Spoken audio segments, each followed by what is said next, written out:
how do you think about it from being in the university standpoint, like a recommendation for athletes that are now in high school? How should they approach to get like during the recruiting process?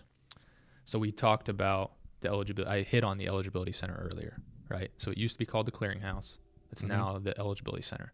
So because Clearinghouse got people completely confused, right? Because what did that actually mean? I have no idea. That's before my time. No one knew. You just knew you had to do it. Well, so I'm at Borgia, right? And the compliance officer, our advisor, told me, "Oh, did you sign up for the Clearinghouse?" And I'm like, "What's the Clearinghouse?" And he's like, "Oh, it's this thing." And then it was so confusing. Yep. I was like, "Well, how do I do this?" He gave me no guidance whatsoever. Yeah. So that's a compliance person's job. Should be. Okay, so if you're a high school athlete, one thing that you need to do, regardless of if you have a really good counselor or not, and if you have a really good counselor, the chances are they're probably already on you about this. If you think you're going to want to play sports in college, you should sign up with the Eligibility Center when you're like a sophomore, if not a freshman. Yep.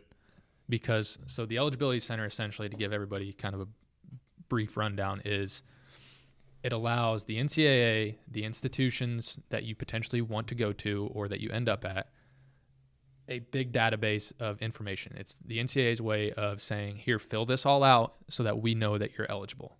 And then your guidance counselor and your school are going to put in your test scores, your grades, because to be eligible for college sport, you have to meet the grades beforehand, right? And have certain amount of core classes and everything else. 16, and each high school is different. Yeah, you have to have 16 core classes, and like you said, it varies drastically from high school to high school. And so there are requirements that you have to meet, and they differ D1, D2, D3. But there's always requirements no matter what level you go into, and those high school counselors are there to assist you and to make sure your grades are getting in there. Now, if you don't have a good one, what you need to do is you need to be very proactive, and I think you should be proactive with that regardless. Make that account your freshman, sophomore year, and then once you start getting to your junior year, you need to be checking that almost, I would say, minimum once a month.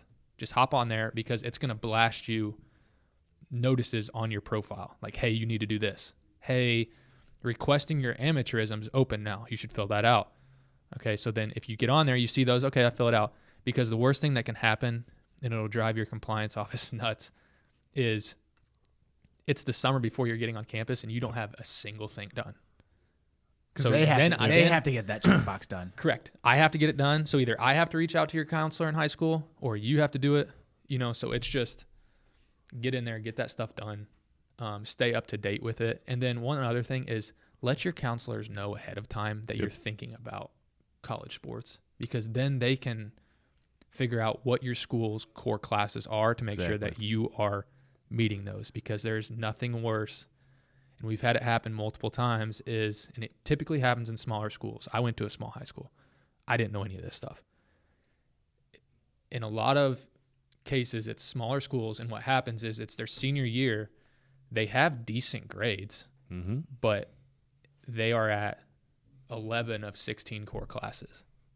Because certain classes just don't count. They just don't count towards it. They don't count towards it. Yeah, and the NCAA approves all of those. So the high school sends off their curriculum, and then the NCAA approves which ones meet it and which ones don't. And so the last thing you want to do is get to your senior year, and I'm short 5 core classes. Like, that's devastating. Now I'm taking summer classes, and I'm doing this. You can get there, but you're going to be taking 3 summer classes, and it's going to be a pain. And you're probably paying for that out of pocket, potentially. So make sure that your counselors know, 1, what the Eligibility Center is, 2, that you want to play college sports, and then 3, follow up with them to make sure that you are in classes that are going to meet those requirements. And then, like I said, continuously check that. And as you start to get recruited, check it even more, twice a month. That's why it's super important, like you said, freshman, sophomore year. Yeah, just register, and you're not going to do almost anything your freshman, sophomore year with it at all. No. But once you start getting late into sophomore year, junior year, you need to be on there at least once a month.